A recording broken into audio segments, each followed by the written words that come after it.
Good afternoon, dear children. So I hope that all of you are keeping well as well as studying. So in my yesterday's video I had started with a new chapter that was regular and irregular verbs. Okay. So now yesterday I had explained you what are verbs.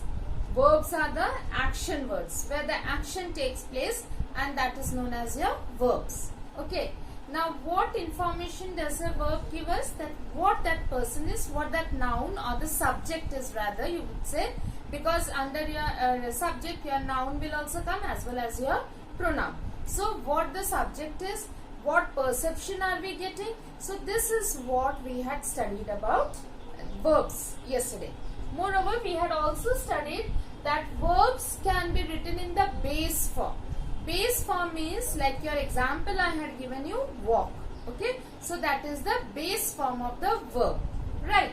And then it can also be changed to past tense. So that means a verb also helps me to understand whether this action was taking place at that particular moment, it took place in the past, or it will take place in the future. Okay, so I get the tense. So now here the past tense of that is also highlighted. So walk that is the base form. In past tense I will use it as walked. Okay, I will add ed to it. Then we have the past participle. So that also is a very important thing which is required in all the tenses.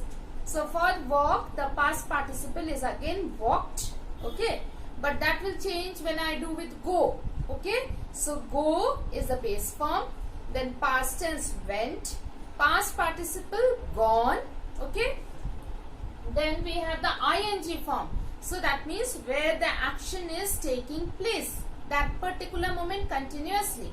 So that time we use it in the ing form, like walking or going. Okay, I have added with ing and made it in a continuous form. Okay, then we have the to infinitive. That means to the verb I add the word to and that becomes my to infinitive. Like to walk, okay, to go. So that is my to infinitive. So that is what we had studied yesterday. Okay. So now today we will be studying the helping and the main verbs. Okay. Now before I start with that, let me just clear with the heading that we have of the chapter, regular and irregular verbs. Okay.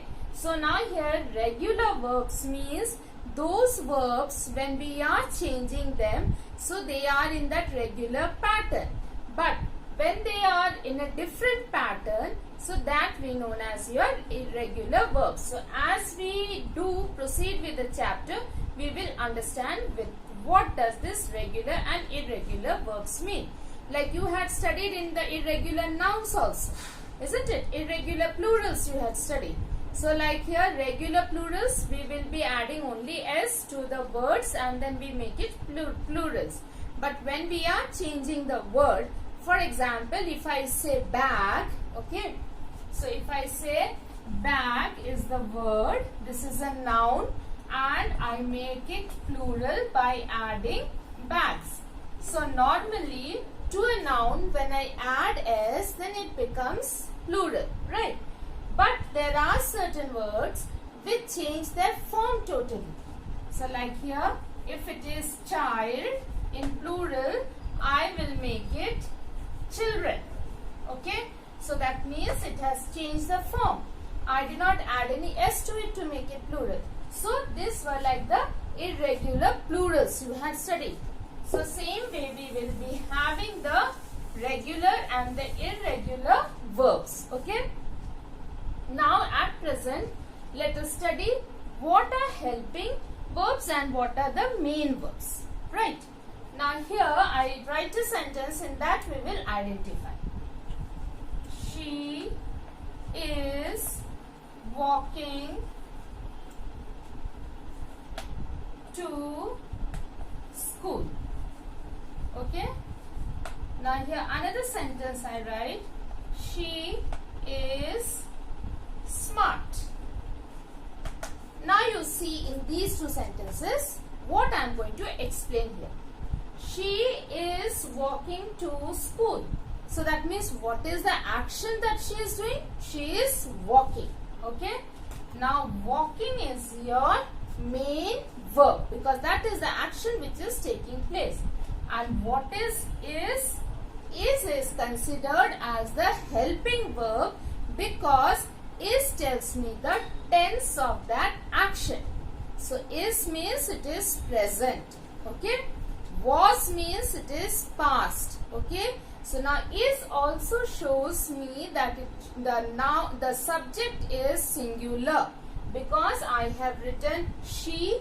So that means my subject is singular. Right? To show whether my subject is singular or plural, I am taking the help of this is. Okay. So that means now is shows me the tense also. It shows me the plural or singular. That also it identifies in a sentence. So that means is having an important role in a sentence. Right. Now you come to the action that is being taking place. So now here walking is the action which the subject is doing. So that means the main action. So here I will be calling walking as the main verb. Okay. And I will be terming is as my helping verb. Right. So that means walking is my main verb, is my helping verb. And then to school. So where is she going? She is walking to school. So this way I have to identify the action word, the verbs that is there in my sentence. And without a verb, I cannot frame a sentence. It is very difficult to frame a sentence. Okay. A simple sentence also, if I make a sentence of 2 words also, there also I require a verb. Like suppose, she sings. Now in this sentence you see, this is a sentence because it is giving me a complete meaning. Right. Now here, who is the subject? Subject is she. What is the predicate? Sings. Okay. Now sings is my predicate. Here sings, predicate has only one word. But still it gives me a meaning. And what is that word? That is a verb. Alright. So without a verb, it is very difficult to frame a sentence. So you know that in a sentence, I need a subject, I need a predicate. In that predicate, I will always have a verb, which is very important. So now in this sentence, you see, she sings, it consists of only 2 words, but here the verb is present. I do not need any other parts of speech. I do not need an adverb. I do not need an adjective. But I do need a verb, right, to make it complete. So I got a subject, that is she, which is a pronoun. I got a predicate, which is only a 1 word, and that is a verb. So you can understand by this that verb plays an important role in framing a sentence, right? Now let me come back to this sentence which I had written. She is smart, right? In this sentence you see which is your verb, okay? I have a verb is, right? Which is my subject? She is my subject. In this, how is this subject? Smart. Smart is my adjective, right? So now here I have only is. Is my verb. In the previous sentence we had learned that is our helping verb. But in this sentence you see I do not have any main verb. So that means my this is acting as the main verb. Though it is an helping word or an auxiliary verb, so but still it is acting as the main verb in this sentence. So these helping verbs are also known as the auxiliary verbs. Now come to this over here.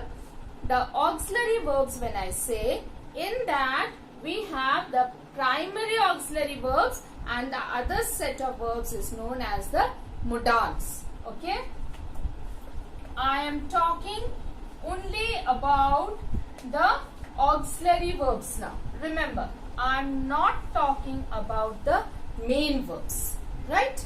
So I am talking only about the auxiliary verbs. Now this main verb, I have kept it aside. Now here under the auxiliary verbs, or which we were terming as helping verbs because they are helping the main verb, so those are divided again into two. Okay, let me clearly give it. So here, helping or the auxiliary verbs, okay, now divided into two. One is your primary auxiliary, right? Primary auxiliary, and the other is your modals, right? So under the helping verbs, now this is your helping verb, remember? So under the helping verbs, which are also known as the auxiliary verbs, which we had studied in our previous chapter, that is again divided into the primary auxiliary and the modals, right? Now under the primary auxiliary, I have these words: be form, have form, and do form, right? Now under your be form of the verb, we have the words. What are those specific words under the be form of the verb? Those are is, are, am, was, were. Then we have the have form of the verb. Under this I have has, have, had, right? Then the do form of the verb, I have did, does, right? So children, I hope that you have understood till here. I am not going to proceed further. Just I am going to again revise. So now here in a verb, we have the two kinds of verbs. One is your helping verb and the other one is your main verb. Now under the helping verb, which are also termed as the auxiliary verbs, we have again two forms.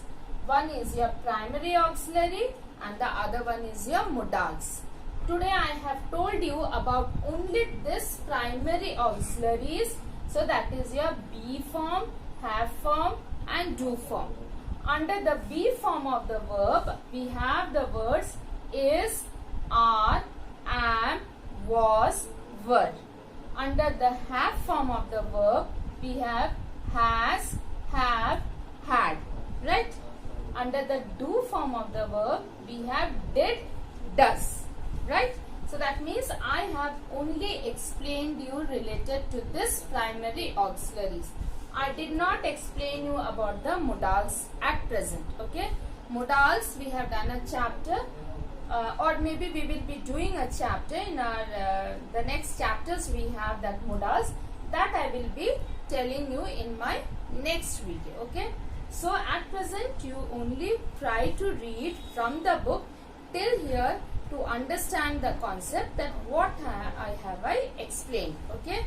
So go with your primary auxiliaries or the helping verbs, and then we have the other helping verbs, that is your modals, okay? So now till here I am stopping over here. So please go through your book and try to understand. Thank you and have a wonderful day.